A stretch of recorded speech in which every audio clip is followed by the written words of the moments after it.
Good morning, good afternoon, good evening, everybody. My name's Connor, and you are listening to another episode of Film Talks. This week, we got The Army of the Dead, a new movie from Netflix. Came out, this last Friday, and here are my thoughts. It is not too bad. I'm not a big zombie guy. However, I've been reading a lot of opinions on the internet and everything, and everybody's saying, "Oh, this movie, it's the best zombie movie ever made." Again, not a big zombie guy, so maybe don't take my word for it. Uh, eh, it's okay. It's not amazing. Um, it's a Zach Snyder movie. He just came out with his Justice League rendition, and he's like, "I'm gonna go back to zombie movies." He made the Dawn of the Dead movie, I think, the one where they're in a mall and it's getting taken over by zombies. So going back to the basics, going back to the zombies. Um, Let me just jump right into my under 20 word summary for Army of the Dead. This was kind of hard because there's a lot of stuff that goes on in this movie, but I try my best. So it's not going to sound complete, but this is the best I can do. Zombies infect Las Vegas. Humans must steal money before nuke destroys Las Vegas, but zombies are fast and smart. So, yes, not intelligible. I apologize. It's the best I could do. So, basically, you learn early on in the movie that there is an alpha zombie that's very similar to the vampires in I Am Legend, which, by the way, a lot of people don't know. Those are vampires, not zombies. There's a reason why they can't go out in the sunlight. So they're the zombies in this movie. They're very fast. They're not slow, but those are the alpha zombies. So early on in the movie, we're introduced to the alpha zombie. I think his name is Zeus. And so he's taking out army soldiers and turning them into zombies, and then they set their sights on Las Vegas, and so they take it over. And there's like a beginning montage where we kind of get introduced to some of these characters, and we learn that some people lost family members because of this outbreak. Obviously, it's a zombie movie. Um, but they've kind of got it contained. So they've built up all these walls around Las Vegas so the zombies can't get out, and they're trying to figure out what to do with it. And the president basically says, "Hey, we're going to nuke it." And I don't know if it was a Trump reference. It sounded like a very Trump thing where, they kind of, because in the beginning of the movie, they were like, he's going to nuke Las Vegas at the same time as the 4th of July or whatever. So it'll line up with the fireworks because there's nothing more American than a nuke. And I was like, that sounds like you're trying to pretend he's Trump or something. But I thought it was funny, but whatever.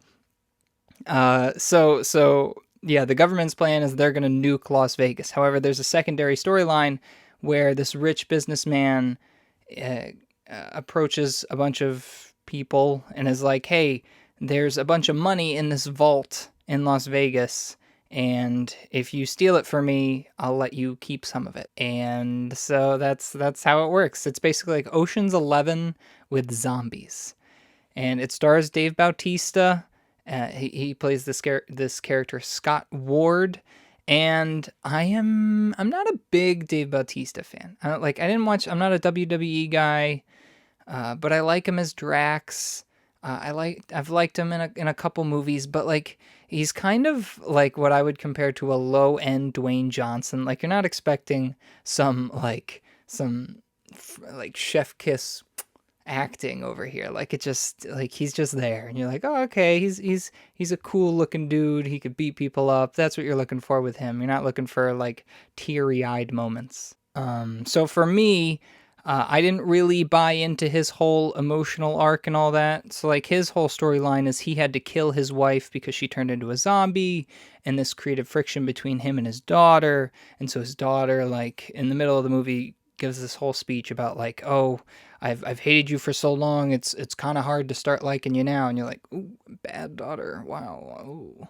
Um, and that was kind of the weird thing, I guess. When I was reading about people who were talking like, "Oh, this movie's so good. It's such a great zombie movie." A lot of them were saying they really make you care about these people, these characters. They're so good. They're so lifelike and realistic. And I'm like, I don't really care.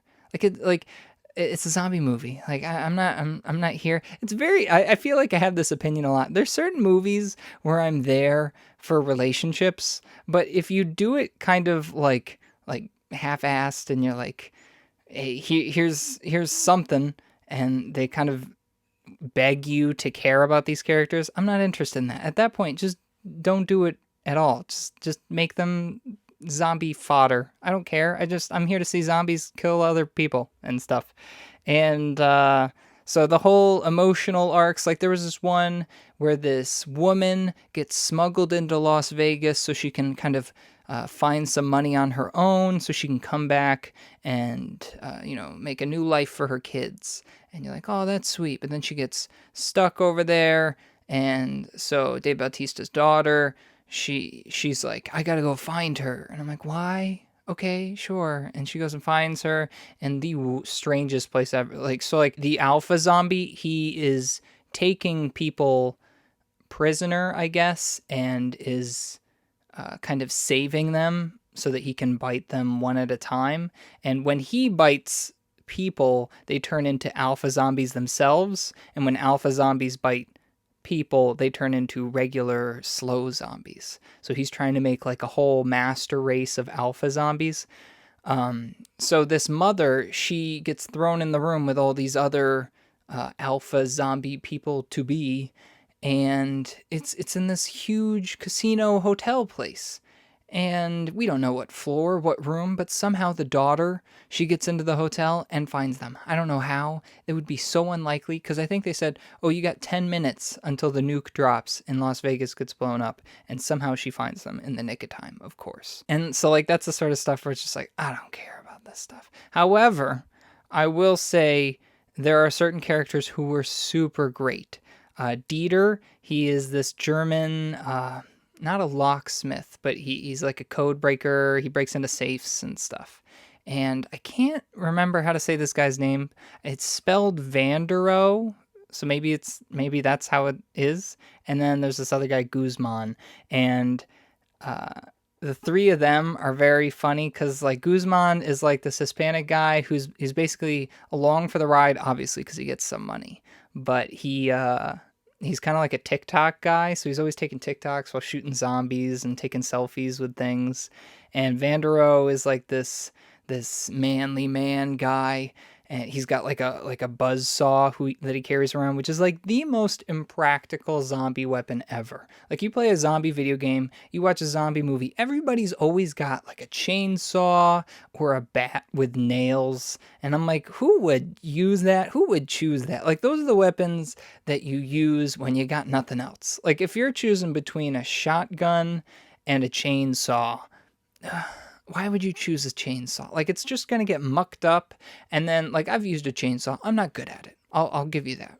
My dad will talk about numerous stories where I suck at chainsaws. Like there was this one where I had to chop down these tree limbs and I couldn't figure it out. And it kept getting locked up, and then you'd have to take it apart and grease it up and unlock and all that. Now that's me cutting down a tree limb. Now let's say there's a zombie in front of you and it gets locked up while you're cutting the zombie. Oh, now there's another zombie and it's taking you out, and you realized, oh, why didn't I choose the shotgun? Exactly. There are some cool set pieces in this. There was one, my favorite, which I always love this when they do these in like zombie or vampire movies or whatever. So if you remember, if anyone's seen I Am Legend, which most people have, there's a scene where he goes into a building and all the vampires are in hibernation and they're just kind of huddling together.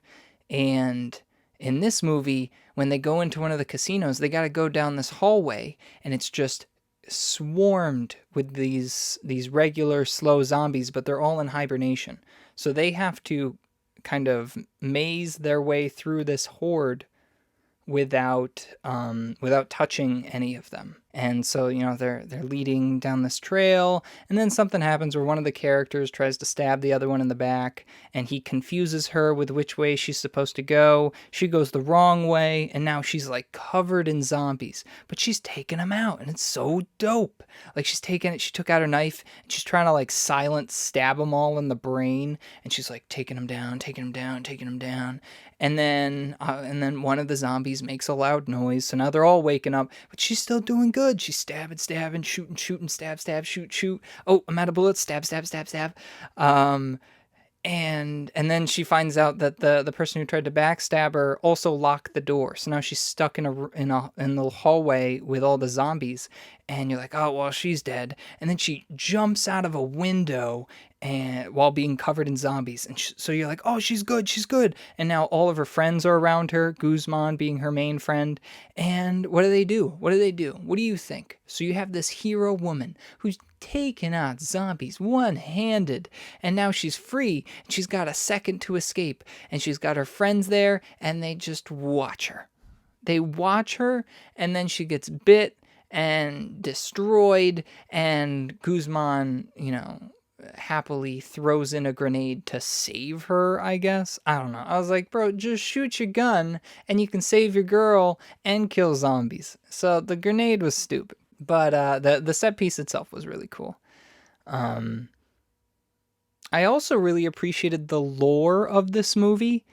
When I talked about like the Godzilla and King Kong stuff, that was the stuff that really appealed to me. Like the idea that there's this ancient war between King Kong's ancestors and Godzilla's ancestors inside the earth with all these other monsters and stuff like that. Stuff is cool, and seeing like their ancient temples. So in this movie, they do have that. So there's like a hierarchy system that I already really talked about, where you have Zeus, the alpha zombie, and when he bites somebody, they turn into an alpha zombie. So you have Zeus, and then you have the alphas, and then whoever the alphas bite just turn into regular zombies. I think that's how that works. So it's Zeus, alphas, then zombies, and then they throw like other stuff into it. So they have a queen zombie, and then I don't know what this other guy is, but there's like Zeus, the queen below him, and then another dude next to the queen, and then the alphas, and then the regular zombies. And the queen is like pregnant, and I don't understand how that works, but like she's got a pregnant zombie baby, and then they kill the queen, and so then Zeus is all pissed off because he takes the baby out of her dead body, and it's like this purple fetus thing, and you're like, ew.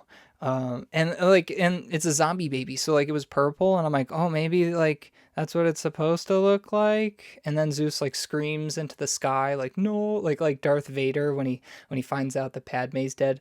um and and then obviously I'm like, oh, I guess that's not what he wanted the baby to look like. But that's an interesting thing. So they got hierarchies. They got rules. So like when all the humans first enter, there's the coyote girl that sneaks her in. What she does is she offers up an offering to the zombies, and she sort of says that because we're on their turf, we offer them an offering, and they let us pass. And so like that's sort of like interesting stuff that usually don't see out of zombies. Like zombies are usually just stupid and slow, and sometimes they're fast. Like in World War Z, they're fast zombies, and they're organized, but sort of in a hive mind sort of way. In this movie, the zombies are somewhat free thinking individuals. Like Zeus, he knows that his one weak spot is essentially his brain, so he wears a mask made of metal. So if you hit it, you don't take out his brain. Which, by the way, the most accurate shooters and yet inaccurate shooters can be found in this movie, because they always hit the metal mask. Like people make fun of stormtroopers for always missing people. In this instance, they're always hitting the mask, and it's like the smallest part of his body when they could be hitting anywhere else. Like take out his arm or something. Like, he's not going to die, but at least he'll only have one arm.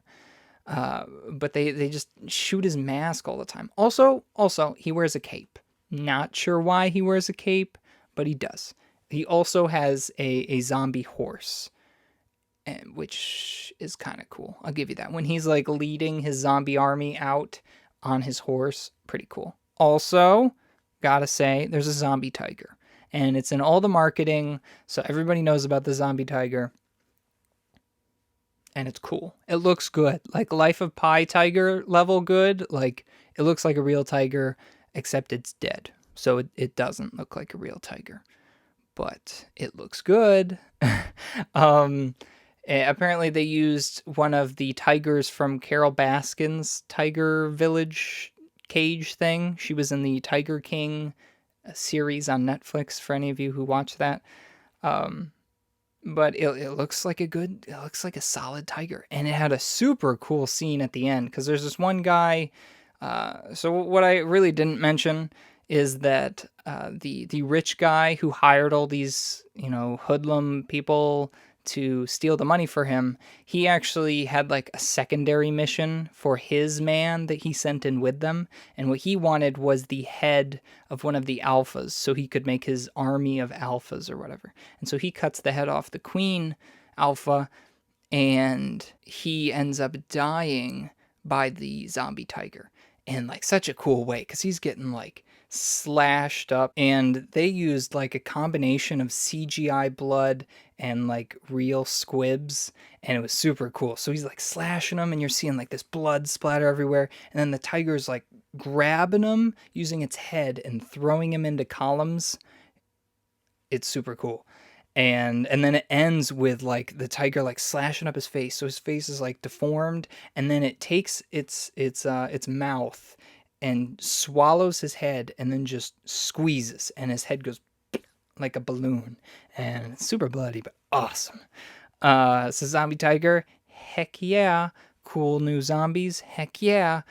What did I think was weird was this definitely sometimes feels like a movie that's setting up a franchise, which it is apparently. I read that Zack Snyder has plans to make a sequel if Netflix thinks that this is a successful movie. And a prequel movie has already been made with Dieter, the safe guy I already mentioned. He's actually the actor who plays that character. He is directing and starring in it. It's going to be called It's going to be called Army of Thieves. And I don't know what it has to do with zombies, but it's supposed to be before this movie in Germany where he's cracking safes, I guess. And there's also going to be an animated prequel called Army of the Dead Las Vegas. Lost Vegas. Ugh. Las Vegas doesn't make sense. Of course, it's Las Vegas. Lost Vegas.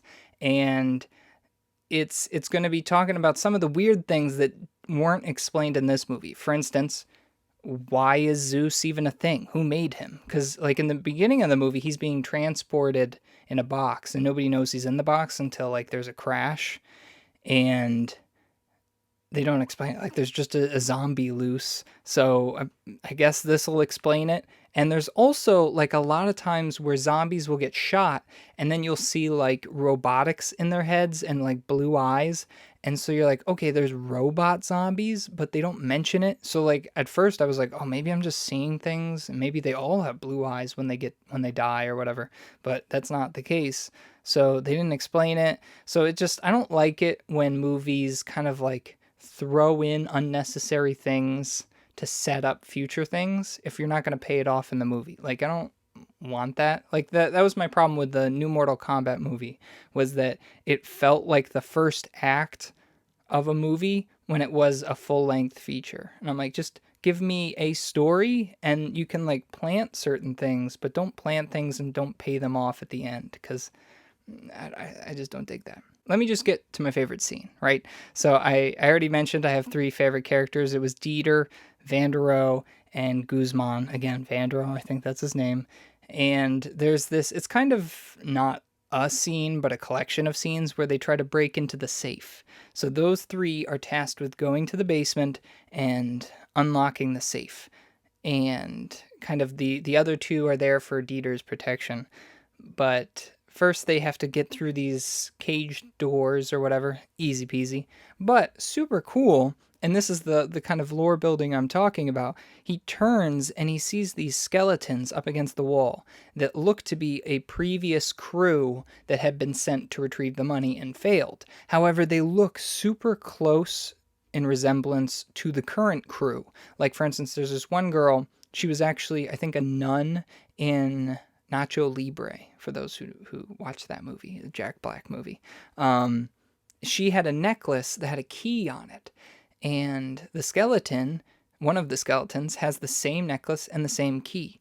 And Dieter makes this, I think it was Dieter or Vandero, one of them makes a comment that perhaps they're like stuck in a time loop where they're constantly coming down and not returning. And that's an interesting concept. So I was like, when they said that, I was like, oh, maybe this is like a time travel zombie movie. That's something I've never seen before. That'd be cool. But after they get through that, then there's booby traps, like Indiana Jones style. And Dieter points it out. And so Vandero, kind of sighs, goes up the elevator, comes back down a few minutes later, and he's got a zombie strapped to like a dolly thing, and he pushes it forward, unlatches it, tells it to go forward. But obviously it sees Dieter, and so it tries to go after him, so he just screams, but then they shoot it, and he's fine.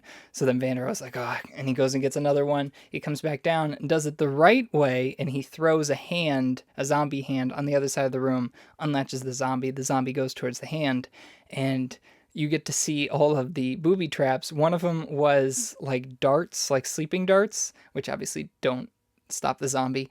And they're like, oh, that's easy. And then it keeps going, and then machine guns pop out of the wall and just destroy the zombie. And they're like, well, that's a bit much. And then it keeps going, and then it presses another button, and these two walls just smash together and smush the zombie completely. And they're obviously like, that's not cool. Like, that could have sucked if that was them. And but they get through the booby traps, and now it's Dieter time. Dieter's got to unlock that safe and get the money out. But this is when the rest of the team comes down, so they actually mess him up because Dave Bautista, he makes a lot of noise. So then Dieter has his moment, because the whole time Dieter's kind of like under everyone else, but now this is his time to shine. So he puts everybody in their place, and he's like, you see this lock? I got one more time to undo this lock. If I mess up, it's locked forever. I can't undo it. So everybody, shut up and let me do my thing.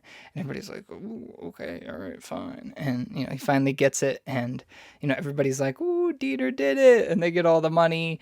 And I think this is my favorite scene, or collection of scenes, because it was when the comedy paid off. I think there was a lot of weird comedy in this movie where it was kind of like raunchy, or just sort of like that specific type of humor that you might see in like police departments or like the army or something, where it's like kind of inappropriate in sort of a weird way, and you're like, oh, that might be insensitive to people who don't understand it or whatever. It was a lot of that, but like, I'm not in a police department or in the army, so like I was just sort of like, I don't know who this humor is for, but it's not for me. I don't know.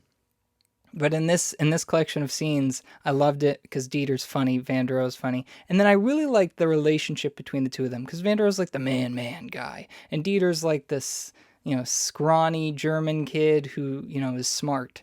And I love when characters like that come together, where you got the smart guy and the muscle guy, and they like each other, and they, poke fun at each other. But yeah, so that was my favorite scene, because those are my favorite characters, and they were super fun. So I'm really happy to see Dieter is getting another movie, and if there's a sequel to this movie, Vandero is getting his sequel.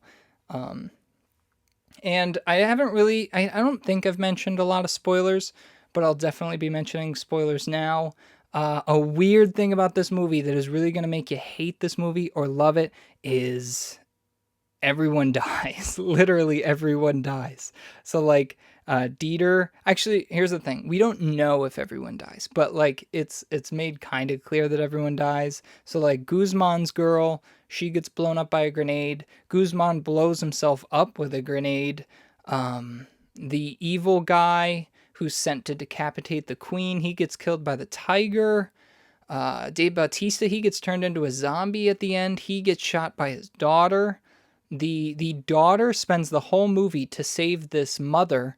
The mother ends up just dying off screen, and nothing comes of her. Vandero, he actually gets saved by Dieter. So Vandero ends up fighting Zeus in hand combat, and Dieter grabs him and throws him into the safe, locks the door.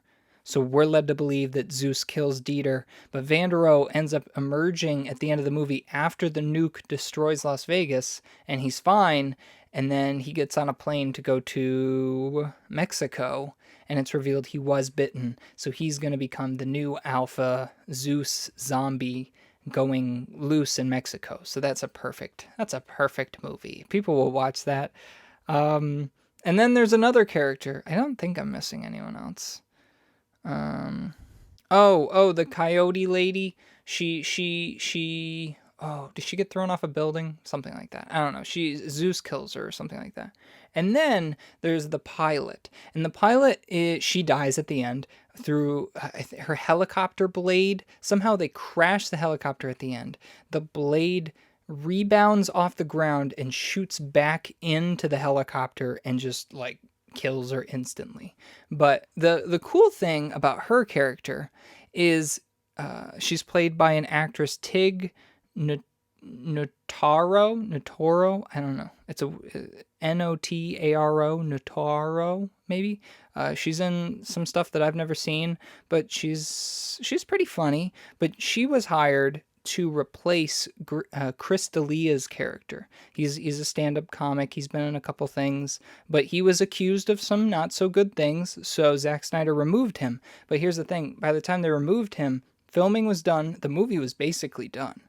So they hired this Tig actress to take over his part, and so they digitally scrubbed Chris D'Elia from the entire movie and then digitally added Tig into the movie. And she only recorded one scene with an actual actor in the movie. The rest of it she's just digitally added in. So there's whole group shots with all of them, and she wasn't actually there. They just kind of put her there. And sometimes it's really like you're like, oh, I would never have guessed that she wasn't there.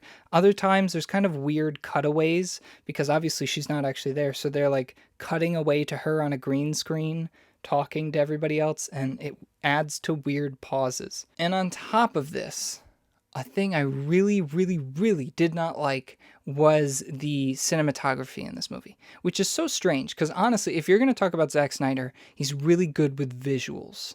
And that's probably arguably the only thing he's good at. Like you watch 300, it's not a very complex story. The script is memorable, but like you can remember scenes from this movie because they're so kind of gorgeous and good looking and unique. Same thing with the new Justice League movie that I saw. There's this one shot where Superman kind of comes up and the camera rotates around him and he's in space and he does this like pose, like a Jesus pose, and then the sun's in the background and it's like a painting, and he's really good at making stuff like that, like Owls of Ga'Hoole, which was directed by Zack Snyder. Love that movie with those stinking owls, freaking love it, and it should have gotten a sequel, but it didn't. But there's some gorgeous shots of that, and it's CG, completely CG, and it's so good. In this movie, he went super over the top in a way I don't like. I don't like it when movies are a little pretentious with their look. And so I did some reading on this because I was kind of confused about how he did it. Apparently, he got these Canon Dream lenses that I don't know lenses, but they're like from the 1960s, and he like tried to buy as many of them as he could. And then with the camera companies, he tried to combine the technology so he could take digital and use that lens, I guess. But the thing with that lens is it's really hard to focus. So the whole movie, it's like either super focused on the person you're meant to look at and nothing behind them, or it's like everything's out of focus. And then it takes super long for them to focus it on the people it's supposed to be focused on. And like I'm just like, can you just like, I don't like it. I don't like that, because then you're like it's too messy on the screen, and I'm like, I don't know what to look at, and it frustrates me. Like it takes me out of the movie. I don't want to be taken out of the movie. I just want to be in it. And so when the camera draws too much attention to itself, it's annoying. So the cinematography, the movie itself is 2 hours 28 minutes. However, it doesn't feel long. Like I think the movie I did before, the Bollywood film, it felt long. And I think it was only like 20 minutes more than this. This movie, it didn't feel too long. It was enjoyable. It was a okay movie. There's a weird sexual scene in the beginning that kind of comedically starts the whole zombie apocalypse, but it also kind of like is a weird way to start a movie. So I feel like a lot of people will just immediately turn it off when they see that. There's a lot of gore. Obviously, it's a zombie movie. If you're there to see characters invested in each other, it's like a sad Avengers. Like, I don't like any of the bickering or the back and forth. It's kind of meh. But the Dieter Vanderohe, love that. Um, the zombie stuff is really cool. So like all that stuff, there's good stuff in this movie. I think that people who like zombie movies, they'll find stuff that they like. However, like I don't know if this is a hot take, but I really like World War Z. I think that's a really good zombie movie, and I think the reason why I like it is that there's a bunch of cool set pieces. The characters are like, I'm invested in Brad Pitt a little bit. There's a coolness factor and there's an objective. In this one, it's all kind of simple and yet it gets bogged down by like weird robot zombies and subplots and family connections you don't care about. So yeah, it's a meh movie. But if you like zombie movies, it's on Netflix. Might as well just give it a shot, give it a try, and if they make future stuff, maybe it'll be better. I mean, they've already finished the one, so even if this movie bombs, it's gonna come out, and it's starring Dieter, so I'll probably love it. So that's all I got for this episode, Army of the Dead. Thanks for listening. Thanks for tuning in, whether on YouTube or on any of the streaming services that I'm on. What is it, like Spotify, Apple Podcasts, Amazon, Google, all of it. Feel free to check me out on Instagram or Facebook, film.talksofficial. Tuesdays and Thursdays, I release trivia posts, and when you comment on those, they give me ideas for future episodes. I also accept recommendations for episodes, so be sure to throw those in. And then every Saturday, I release my newest episode, and I give you a little teaser on social media to alert you that the new episode is out. So that's why you should follow me, and then you'll know when my new episodes are out. And yeah, so thanks for tuning in. I hope you all have a great week. So long.